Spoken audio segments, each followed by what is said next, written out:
How does modern consumer society manage to manipulate people into consuming? If you are interested in knowing the psychological and social background that leads you to consume and leaving you convinced that you made those choices, then watch the video until the end, and perhaps you will have learned something that no one ever tells you. First of all, it is important to know that you are living in that society that sociologists define as consumerist. Before explaining why the society we live in defines itself as such, it is important that you understand a bit of history. Social scientists and historians place the beginning of consumer society in the UK between the late 1970s and early 1980s. Before the consumer society, there was the industrial society, and before that, the agrarian society. Each of these definitions has been assigned by social scientists to determine the various mass changes that characterized our society. From this introductory analysis, it is already possible to understand how the need for production is beginning to have an impact on the environment and on people's way of life.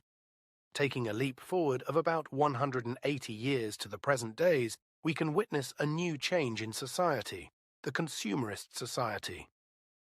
What highlights the nature of this society, in summary, in a massive consumption of non-essential goods? Different reasons led to this. First, we must point out that after the economic boom following the Second World War in 1945, where factories worked at full capacity to rebuild, towards the end of the 1970s, they gradually began to close or downsize, and most of the workforce that was employed in factories began to shift to service activities.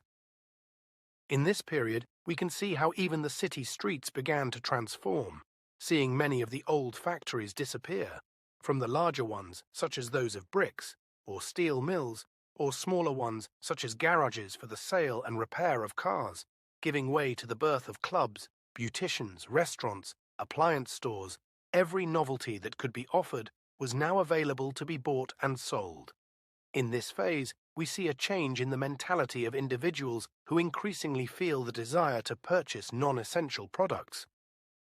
It is at this stage that you have become an avid consumer, even when you think you are not.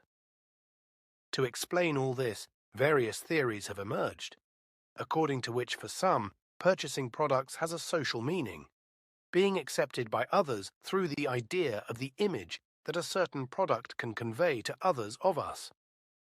Others theorize that purchasing goods is an expression of one's individuality.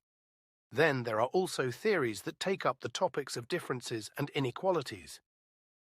In this regard, Zygmunt Bauman's theory is very interesting, where he considers the consumerist society divided into two categories, the seduced and the repressed. For Bauman, the seduced are all those people who are in the position of being able to purchase products to be consumed as an expression of freedom of personal choice, of self-identification, or of belonging to a group or social class. So, belonging to the class of seduced for Bauman also means that people in a position to be able to buy, or who can aspire to be able to become consumers of goods feel, and are seen as people of value. On the contrary, the class of the repressed are all those who do not have this possibility, therefore people with low earnings, or those who cannot buy goods or aspire to be consumers.